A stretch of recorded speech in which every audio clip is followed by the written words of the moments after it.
नमस्कार। आप सभी का और एक बार हार्दिक स्वागत और अभिनंदन करता हूँ। अभी हम पढ़ेंगे भवानी प्रसाद मिश्र जी की कविता अभिव्यक्ति। यह कविता विभिन्न कॉलेज यूनिवर्सिटी के पाठ्यक्रम में शामिल है। इस कविता में कवि ने अभिव्यक्ति की अनिवार्यता पर प्रकाश डाला है। अभिव्यक्ति अर्थात मन के भाव, विचार को प्रकट करना, व्यक्त करना। कवि ने अपने मन के भाव और विचार को इस कविता के माध्यम से प्रकट किया है। अभिव्यक्ति समय, स्थान, पात्र और परिस्थिति के अनुरूप बदलती ही रहती है।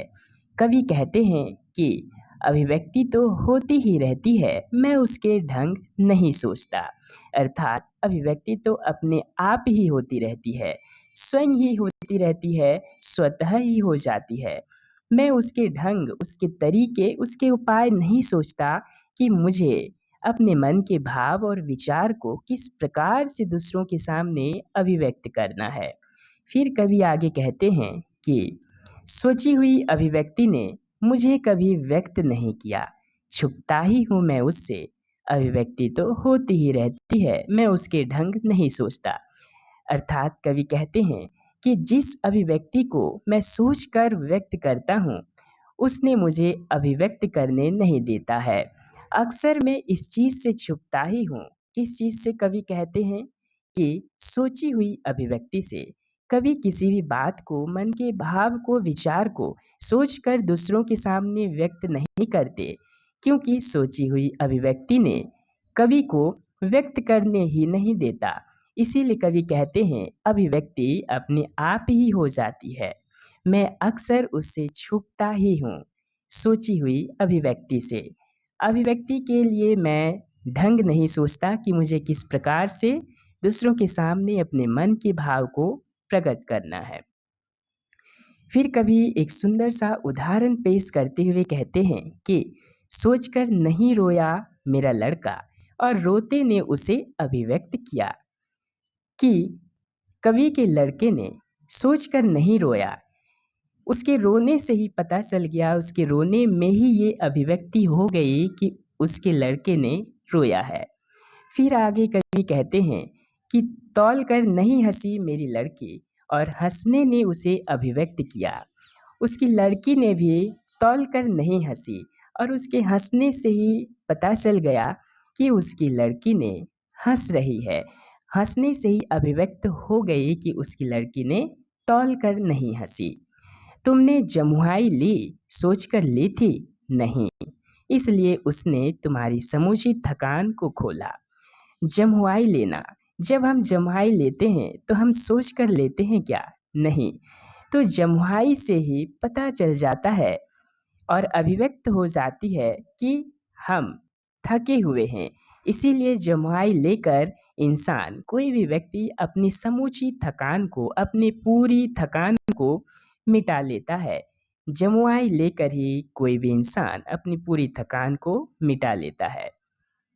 फिर कवि आगे कहते हैं, मछली को पकड़ो तो वह पानी के लिए तड़पती है। हम आफत में पड़ जाए तो एक दूसरे से सलाह लेते हैं। अर्थात मछली को पकड़ने से और उसके तड़पने से ही पता चल जाता है कि मछली पानी के लिए तड़पती है। पानी ही मछली के लिए जीवन है। वैसे पानी और जल सभी के लिए जीवन है, लेकिन मछली को पकड़ने से और उसके तड़पने से ही पता चल जाता है, उससे ही अभिव्यक्त हो जाती है कि मछली के लिए पानी जीवन है। हम आफत में पड़ जाए तो एक दूसरे से सलाह लेते हैं और परामर्श भी लेते हैं। अर्थात जब हम एक दूसरे से सलाह लेने जाते हैं तो सामने वाले समझ जाते हैं कि हम किसी आफत में हैं, हम किसी मुसीबत में हैं, तो इससे ही अभिव्यक्त हो जाती है कि हम किसी कष्ट में हैं। फिर कवि आगे कहते हैं, शेर गोली खा के चट्टाने चबा जाता है, अभिव्यक्ति तो होती ही रहती है, मैं उसके ढंग नहीं सोचता। अर्थात शेर के चट्टान चबा जाने से ही पता चल जाता है, अभिव्यक्त हो जाता है कि शेर ने गोली खाया है। फिर कवि कहते हैं कि कभी कभी अभिव्यक्ति परिस्थिति के अनुरूप बदलती रहती है। पहाड़ की ढलान पर किसी ने मुझे धक्का दे दिया और मेरी जिंदगी ही बदल गई।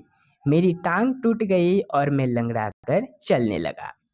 कवि कहते हैं कि मेरे लंगड़ा कर चलने से ही ये अभिव्यक्त हो जाती है, ये अभिव्यक्ति हो जाती है कि मेरी टांगे टूट गई। तो इसी पंक्ति को आधार बना के कवि ने आगे फिर कहते हैं कि अभिव्यक्ति अब थोड़ी कोशिश से हुआ करेगी, मगर मैं उस कोशिश का ढंग नहीं सोचता।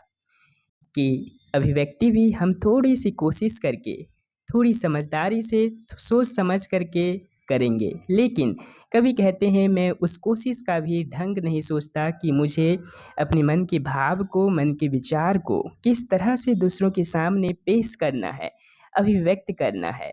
इसीलिए मुझे कोशिश का ढंग नहीं सोचना है, क्योंकि अभिव्यक्ति तो स्वयं ही होती रहती है और कवि को सोची हुई अभिव्यक्ति ने कभी अभिव्यक्त करने नहीं दिया। इसीलिए कवि कहते हैं कि मैं कोशिश नहीं करता कि मुझे किस प्रकार से अपनी बात को दूसरों के सामने अभिव्यक्त करना है। तो ये कविता आशा करता हूँ कि आप सभी को पसंद आया हो और इसके भावार्थ और इसकी व्याख्या आप आसानी से समझ गए होंगे। अगर आप मेरे चैनल पर नए हैं दोस्तों, तो सब्सक्राइब ज़रूर करें, एक लाइक और कैसा लगा कमेंट्स करके भी आप ज़रूर बताएं। मेरी आत्मविश्वास को बनाए रखिएगा।